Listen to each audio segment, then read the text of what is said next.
السلام علیکم ورحمۃ اللہ۔ آج میں آپ کے سامنے حضرت سعید بن جبیر کی شہادت کی داستان پیش کروں گی کہ کس طرح حضرت سعید بن جبیر کو حجاج بن یوسف نے قتل کیا تھا۔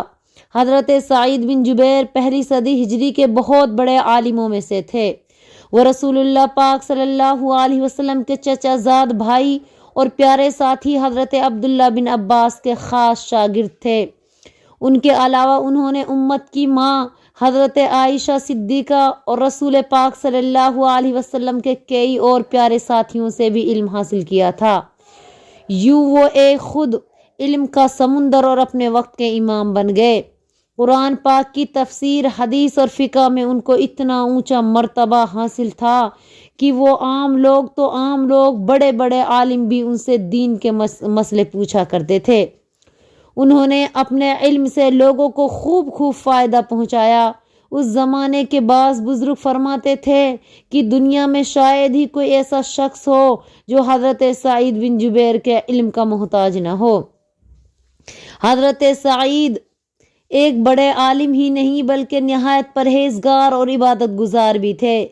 دن رات کا بڑا حصہ عبادت اور قرآن پاک کی تلاوت میں گزارتے تھے۔ قرآن پاک کے حافظ بھی تھے۔ زندگی میں بہت سے حج کیے۔ اللہ کے ڈر سے اکثر روتے رہتے تھے۔ لوگوں کے عیب ڈھونڈنے اور پیٹھ پیچھے کسی کی برائی کرنے سے سخت نفرت کرتے تھے۔ طبیعت میں اس قدر عاجزی تھی کہ گنہگاروں کو بھی ان کے گناہوں پر ٹوکتے ہوئے شرماتے تھے۔ فرمایا کرتے تھے کہ جب میں کسی کو کوئی گناہ کا کام کرتے دیکھتا ہوں اور پھر اپنے آپ پر نظر ڈالتا ہوں تو اس کو ٹوکتے ہوئے مجھ کو شرم محسوس ہوتی ہے۔ اتنی عاجزی کے باوجود سچی بات کہنے پر کسی بڑے سے بڑے آدمی سے بھی نہیں ڈرتے تھے۔ ان کے زمانے میں جو حاکم لوگوں پر ظلم کرتے تھے وہ ان کو ظلم کرنے سے کھلم کھلا روکتے تھے۔ ان ظالموں، حاکموں اور عراق کے گورنر حجاج بن یوسف بھی تھے۔ حجاج 1,00,000 سے زیادہ اللہ کے بندوں کو مروا چکا تھا۔ اس نے کعبہ شریف پر بھی پتھر برسوائے تھے۔ رسول پاک صلی اللہ علیہ وسلم کے ایک پیارے ساتھی حضرت عبداللہ بن زبیر کو شہید کیا تھا اور ان کی والدہ حضرت اسما کی توہین کی تھی۔ اگرچہ وہ حضرت سعید بن جبیر کو بہت مانتا تھا، ایک دفعہ اس نے حضرت سعید کو کوفہ کا گورنر بھی مقرر کیا تھا، لیکن حضرت سعید ان کے مظالم کی وجہ سے ان کو اچھا نہیں سمجھتے تھے۔ چنانچہ جب حجاج بن یوسف کی فوج کے ایک جرنیل عبد الرحمن بن محمد نے حجاج کے خلاف بغاوت کی تو حضرت سعید بن جبیر نے ان کا ساتھ دیا، کیونکہ وہ ان کو حق سمجھ رہے تھے۔ پہلے تو عبد الرحمن کو کامیابی ہوئی، لیکن وہ ایک زبردست حکومت کا مقابلہ کب تک کر سکتے تھے؟ آخر شکست کھا کر نکل پڑے۔ اس کی شکست کے بعد حضرت سعید بن جبیر مکہ چلے گئے۔ وہاں کے حاکم نے ان کو گرفتار کر کے حجاج کے پاس بھیج دیا، جو ان کا جانی دشمن بن چکا تھا۔ حضرت سعید کو حجاج کے سامنے پیش کیا گیا تو حجاج کے اور ان کے درمیان کچھ سوال جواب ہوئے۔ حجاج نے کہا، تمہارا نام کیا ہے؟ سعید بن جبیر نے جواب دیا کہ میرا نام سعید بن جبیر ہے۔ سعید کے معنی نیک بخت کے ہیں اور جبیر اس چیز کو کہتے ہیں جو درست اور بہتر کر دی گئی ہو۔ حجاج نے کہا، نہیں، بلکہ اس کے الٹ تم شقی بن کثیر ہو۔ شقی کے معنی بدبخت کے اور کثیر کے معنی ٹوٹی پھوٹی چیز کے۔ حضرت سعید نے فرمایا، میری ماں تم سے زیادہ میرا نام جانتی تھی۔ حجاج، تم بھی بدبخت ہو اور تمہاری ماں بھی۔ حضرت سعید، غیب کا علم تیرے پاس نہیں، یہ ایک دوسری ذات کے پاس ہے، یعنی اللہ کے پاس ہے۔ حجاج، میں تمہاری دنیا کو بھڑکتی ہوئی آگ میں تبدیل کر دوں گا۔ حضرت سعید، اگر میں جانتا کہ ایسا کرنا تمہارے اختیار میں ہے تو تجھے عبادت کے لائق سمجھتا۔ حجاج، محمد کے بارے میں تمہارا کیا خیال ہے؟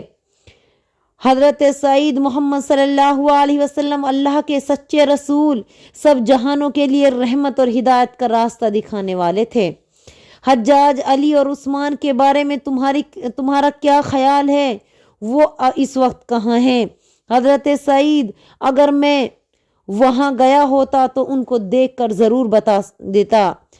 حجاج خلفائے راشدین کے بارے میں تمہاری کیا رائے ہے؟ حضرت سعید میں ان کا وکیل نہیں ہوں۔ حجاج ان میں سے تم سب سے زیادہ کس کو پسند کرتے ہو؟ حضرت سعید جو میرے خالق کو زیادہ پسند ہے۔ حجاج خالق کو کون سب سے زیادہ پسند ہے؟ حضرت سعید اس کا علم ذات کے پاس ہے جو اپنے بھیدوں اور ان کے پوشیدہ باتوں کو جانتا ہے۔ حجاج امیر المومنین عبد الملک کے بارے میں تمہاری کیا رائے ہے؟ حضرت سعید تم ایک ایسے شخص کے متعلق کیا پوچھتے ہو جس کے گناہوں میں سے ایک گناہ یہ ہے کہ اس نے تم جیسے شخص کو حاکم بنا رکھا ہے۔ حجاج تم ہنستے کیوں نہیں؟ حضرت سعید بھلا وہ انسان کس طرح ہنس سکتا ہے جو مٹی سے پیدا کیا گیا ہو اور مٹی کو آگ کھا جاتی ہے؟ حجاج پھر ہم کیوں ہنستے ہیں؟ حضرت سعید سب کے دل ایک جیسے نہیں ہوتے۔ اس کے بعد حجاج نے ایک عجیب حرکت کی۔ اس نے حکم دیا کہ حضرت سعید کے سامنے عود ایک قسم کا باجا اور بانسری بجائی جائے۔ حضرت سعید اس کی آواز سن کر رونے لگے۔ حجاج بولا اس میں رونے کی کیا بات ہے؟ یہ تو ایک خوش کر دینے والی آواز ہے۔ حضرت سعید نے فرمایا نہیں، یہ تو ایک غم کی آواز ہے۔ اس نے مجھے وہ دن یاد دلا دیا جس دن سور پھونکا جائے گا، یعنی قیامت آئے گی۔ حجاج نے کہا سعید تمہاری حالت پر افسوس ہے۔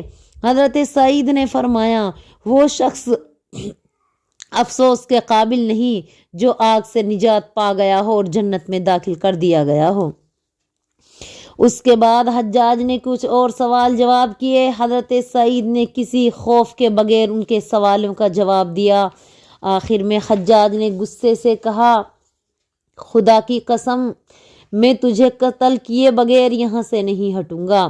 حضرت سعید کوئی بات نہیں، تم میری دنیا خراب کرو گے، میں تمہاری آخرت برباد کر دوں گا۔